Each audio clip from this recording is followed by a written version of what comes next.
আসসালামু আলাইকুম রহমতুল্লাহ। প্রিয় দর্শক, চলমান পরিস্থিতি নিয়ে সাংবাদিক ইলিয়াস হোসেন ভাই একটি তথ্য ফাঁস করেছেন। ডক্টর ইউনূসের পদত্যাগের গুঞ্জনে খবরে কিন্তু আওয়ামী লীগ পরিকল্পনা করে ফেলছে, ভারত কিন্তু পরিকল্পনা করে ফেলছে।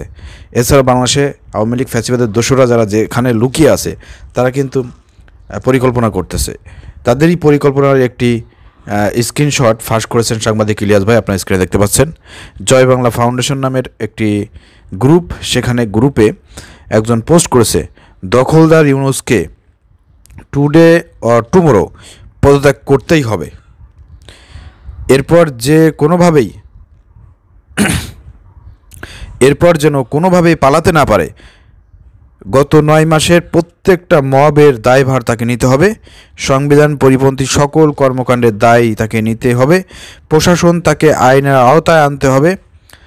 তার বিচার জনতার আদালতে করতে হবে। আচ্ছা, ইউনূস টিকবে না 80%, বাকিটা সময় বলবে। জয় বাংলা ফাউন্ডেশনের এই আপনার একটি স্ক্রিনশট প্রিয় দর্শক আপনারা দেখতে পাচ্ছেন, সাংবাদিক ইলিয়াস ভাই ইতিমধ্যে ফাঁস করে দিয়েছেন। তো এসব ষড়যন্ত্রকারীরা যেখানেই থাকুক না কেন, যে ষড়যন্ত্র করবে ওই ষড়যন্ত্রকারীদের মধ্যেই সাংবাদিক ইলিয়াস ভাইয়ের মানে কি বলবো, গোয়েন্দা সংস্থা লাগানো থাকে আমার মনে হয়। নাহলে সাংবাদিক ইলিয়াস ভাই এই তথ্য কোথা থেকে পাবে? তো যারা এই আপনার এই গ্রুপের মধ্যে ছিল তাদের মধ্যেই কেউ না কেউ গাদ্দার আছে।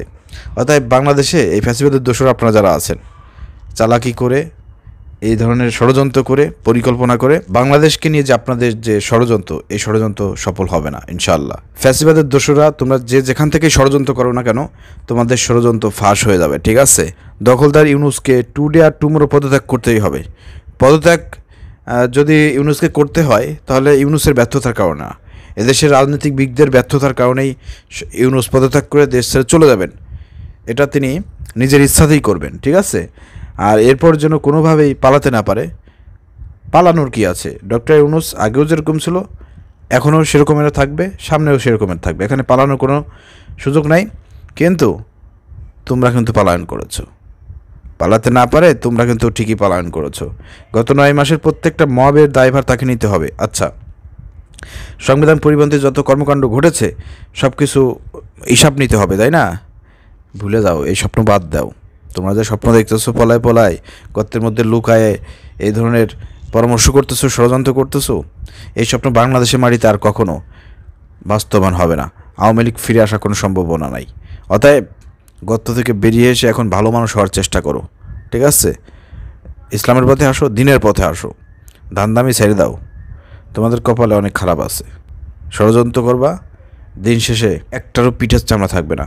পুলিশ প্রশাসন কী করতেছে, সরকার সেনাবাহিনী কী করতেছে, বাংলাদেশে ফ্যাসিবাদের দোসরা এখনও আনাচে কানাচে ঘোরাফেরা করতেছে, ষড়যন্ত্র করে যাচ্ছে। গোয়েন্দা সংস্থা কী করে, ডিবি কী করে, কারা কোথা থেকে ষড়যন্ত্র করতেছে, আপনারা এগুলো খুঁজে পাচ্ছেন না? তাহলে আপনাদের কামটা কী? কী কারণে সরকার আপনাদের বেতন দিচ্ছে? আসলে মূলত এদেরকে সঠিকভাবে পরিচালিত করা হচ্ছে না প্রিয় দর্শক। সঠিকভাবে যদি আজকে পরিচালনা করা হতো তাহলে বাংলাদেশের মাটিতে এরকম ষড়যন্ত্র করার মতন সাহস কেউ পাইতো না।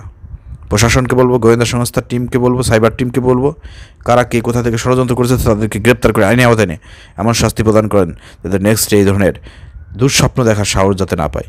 কত বড় সাহস, চিন্তা করে দেখেন, কত বড় স্বপ্ন। টুডে আর টুমোরো ইউনূস পদত্যাগ করবেই, তার বিচার করবো, অ্যান করবো, ত্যান করবো। বিচারের কি দেখছিস?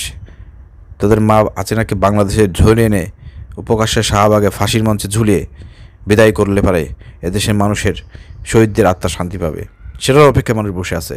আর তোমার স্বপ্ন দেখো, বেরিয়ে আয়, মাঝে মাঝে বেরোস নয় যে আন্দোলন করিস, মাঝে মাঝে মিছিল করিস।